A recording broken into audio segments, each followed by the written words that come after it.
தேநீர் விருந்தில் அவமானப்பட்ட ஆளுநர். உச்சக்கட்ட அவமானம். அதாவது ஆளுநரின் குடியரசு தின தேநீர் விருந்தை தமிழக அரசு புறக்கணித்தது. தமிழக அரசுக்கும் எதிராக செயல்படும் ஆளுநரை கண்டித்து தேநீர் விருந்தை புறக்கணிப்பதாக தமிழக அரசு ஏற்கனவே அறிவித்தது. மேலும் குடியரசு தினத்தை முன்னிட்டு தமிழக ஆளுநர் ஆர்.என். ரவி உழைப்பாளர் சிலை அருகே கொடியேற்றினார்.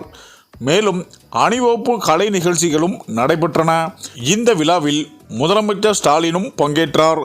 இதனை அடுத்து அரசியல் கட்சிகளுக்கு ஆளுநர் தேநீர் விருந்து கொடுப்பது வழக்கம். அதற்கான அழைப்பிதழ் ஆளுங்கட்சி எதிர்க்கட்சிகளை என அனைத்து தரப்பு அரசியல் தலைவர்களும் அழைக்கப்பட்டது.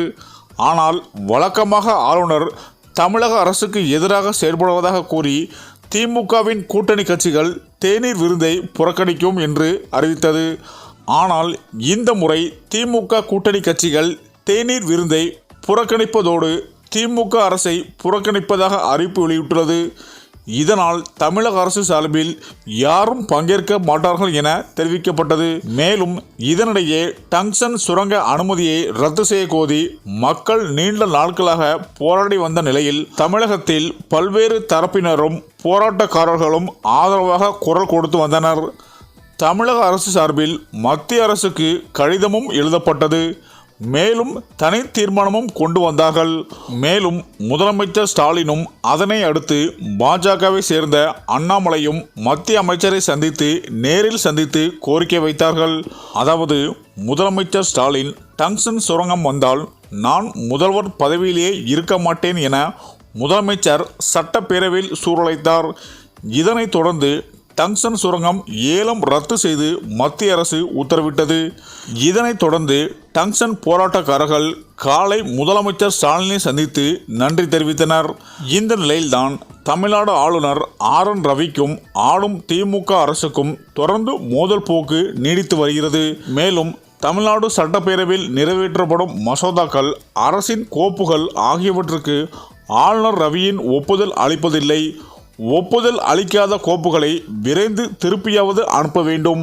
ஆனால் ஆளுநர் ரவியோ மசோதாக்கள் மற்றும் கோப்புகளை கிடப்பில் போட்டு வைத்துள்ளார் என்பதும் குறிப்பிடத்தக்கது. இந்த நிலையில்தான் குடியரசு தினத்தை முன்னிட்டு தேநீர் விருந்தை புறக்கணிப்பதாக தமிழ்நாடு அரசு ஏற்கனவே அறிவித்துள்ளது. மேலும் தமிழக முதல்வர் மு.க. ஸ்டாலின், அமைச்சர்கள் உள்ளிட்ட யாரும் தமிழக அரசு சார்பில் பங்கேற்கவில்லை என்பதும் குறிப்பிடத்தக்கது. இந்த நிலையில்தான் ஆளுநர் ரவியின் பதவிக்காலம் முடிந்ததும் மாற்றாமல் வேண்டுமென்றே ஒன்றிய அரசு தாமதப்படுத்தி வந்தது. தற்போது ஆளுநரை மாற்றுவதற்கான முயற்சியில் இறங்கி உள்ளதாகவும் தகவல்கள் சொல்லப்பட்டு வருகிறது. அதனால் ஆளுநர் தேநீர் விருந்தை திடீரென ரத்து செய்யப்பட உள்ளதாகவும் அவர் உடனடியாக டெல்லி கிளம்ப உள்ளதாகவும் தகவல்கள் வெளியாகியுள்ளது. அநேகமாக அவர் டெல்லி கிளம்பினால் அவரது பதவி பறிக்கப்படும் என அதிர்ச்சி தகவலும் வெளியாகி உள்ளது என்பதும் குறிப்பிடத்தக்கது என அரசியல் வட்டாரங்கள் கூறி வருகின்றனர். சரி, இந்த வீடியோ பற்றிய உங்கள் கருத்துக்களை கமெண்ட்ல சொல்லுங்க.